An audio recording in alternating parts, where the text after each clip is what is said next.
talk about our defense and some of the things we set up in order to make sure that our team is playing as effectively and efficiently as possible. The thing that I think causes poor team defense the most is indecision. And it's really important that we work through whose ball is it.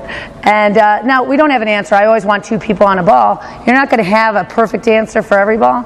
But you do want them to be very confident with their decision-making process and have an idea in their head as to whose ball it is, so that we're just going for it. I want defensively our team to just get after it. So it's important that when we're moving, we have something that we work on, and we work until we're in that phase of being relentless. So with our defense, when Becca comes off the net, Carly goes back. This is a closed block situation. We believe the ball is going to be channeled in this direction. Our block is taken away an angle. We have our players down in a low position, because that changes, and we use these arms as a way for us to understand whose balls are whose. Now, Becca is going to be cutting off anything that's low and in front of her on this angle, and actually I'd like a little bit more of an angle this way. She's going to be taking anything below her arms when she's in a low position that's going down to the floor. Anything high to her right should be Carly's ball. When we have a middle back in there, we continue to talk about those angles and who's taking the highs and who's taking the lows. All right, so we work on these relationships in a 2 pattern and then 3 and 4, but we'll work right now in the left front and the left back to see how this plays out. So Becca knew that was right off to the low side to her right. Carly's taking that ball.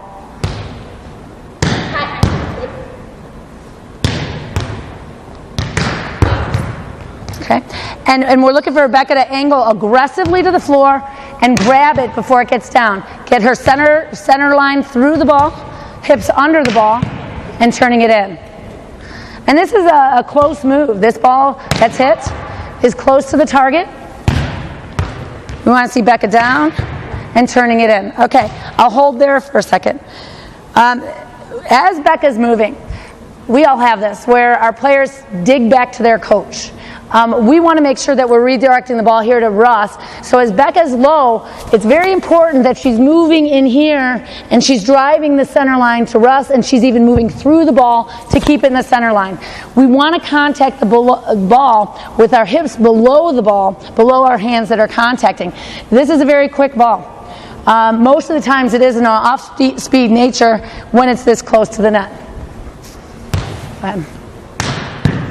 And turning it back in to give us a chance at an offense here. Very good. Nice.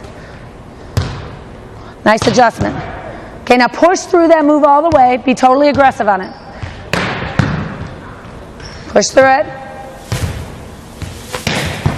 Okay. And so we'll work those relationships. And high over Becca to the side. She's going to notice she's got to play balls all the way to the sideline here, too.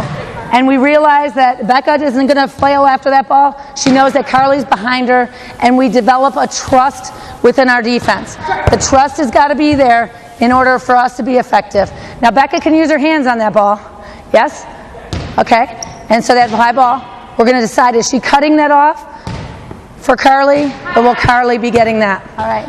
Let's move it to left back and middle back. Becca, go middle back. Moving around the horn here, we're going to have Carly now having to be playing left back, and Becca is going to be deciding which balls are hers.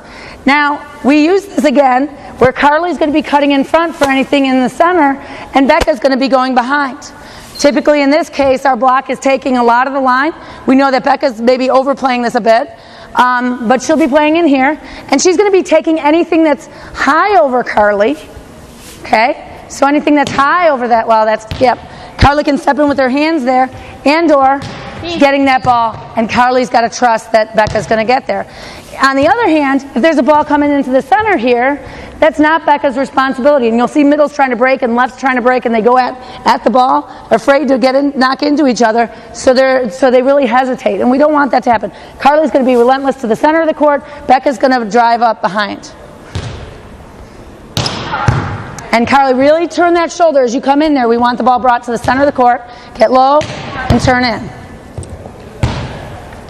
It's okay. Get stopped and turns. Okay. Okay. Turning in that angle.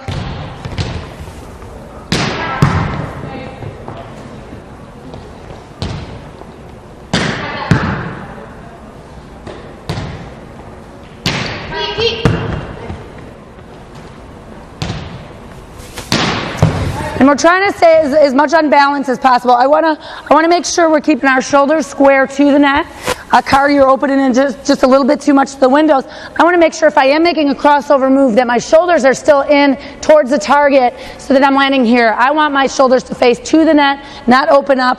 Too many times we have those balls flying off into the air. Keeping our shoulders as we cross over is important, especially when we have digs that move outside of our step range and our knee drops, okay? So you're walking through it. Get there and stop. Get there. Stay down. That's it. And Carly also realizing that she has work to her left. And Becca still has responsibilities to her right. So as the drill goes on, we're noticing them getting closer and closer together. And we want to make sure we're maintaining spacing. Because Carly's still responsible for those balls over there. Becca's still responsible for the balls here. So keeping the spacing and going back and increasing their range over time to cut off the angles that we're looking for.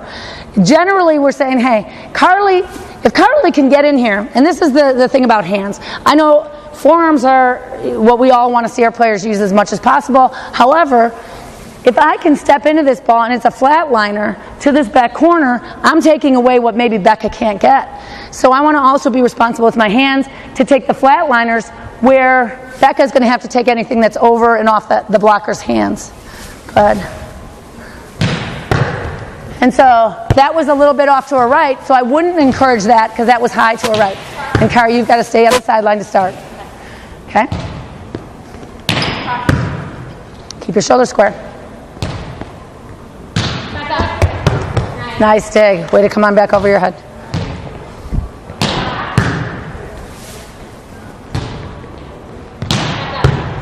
Okay, so then we're working on their range.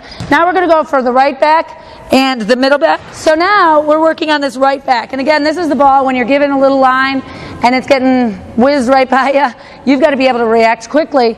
And we want our players to be ready to take the ball that's coming low, even if they have to push through, pushing into the center of the court and following through. Again, keeping my shoulders close to the net so that I'm not peeling off to the curtain over here. I want to keep my shoulders down, dig the ball, and then get into the floor. Becca's going to be noticing, well, is the ball high off the hands? I'm responsible for over here. So we'll be back where she was digging before. She's going to be taking the balls that are over Carly. And Carly's got to take all those flatliners, those fast ones to the floor. Get your relationships down. Let me see what you've got, Carly. Hands, arms. So she's kind of on that angle. She's going to be taking those balls. She's responsible for anything coming below those arms in this direction. She's cutting it off. Even if that ball would have landed here and Carly can get it because it's low, we need her to cut that lane. Becca's going to cut the lane behind her.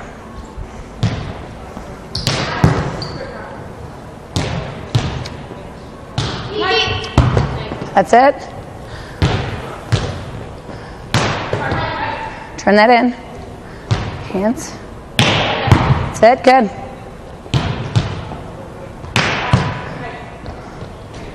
And we want our players to, over time, just become very decisive. Whose ball is it? And be aggressive. We want two people on every ball. But they start to develop a relationship of trust. And as your team has trust, now all of a sudden your defense starts to go. When people bail out, it starts to break down. If we have a player that's having to do your job and their job, it becomes an issue. If you have players that are very disciplined, detailed with their responsibilities and their roles, and they communicate well with you, all of a sudden we're playing some team defense. It's going to be hard to beat. She moved a little early there, didn't she? Caught you. Get stopped, and then balance.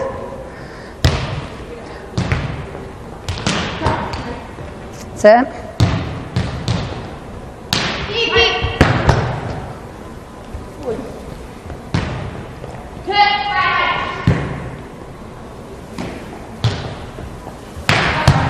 So as we pull the full team together, and Mike would be playing, and again, I'm not going to dig any balls here, but as we all start to play, Mike will continue to work all of the different seams that we have within our defense, make sure we're responsible for the hard ball hit right at us, but being very clear.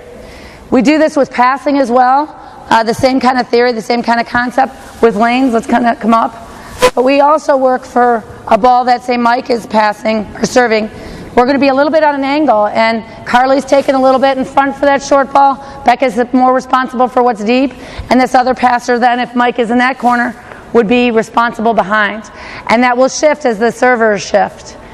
So we would move in the opposite direction, but I'm responsible for taking these short balls in front. Becca is a little bit too strong with that angle, but we're just subtly taking these lanes here so that we're very sure, we're very confident in the moves that we make, and we've constantly practiced those sequences so that we're a team, and we're playing great team volleyball.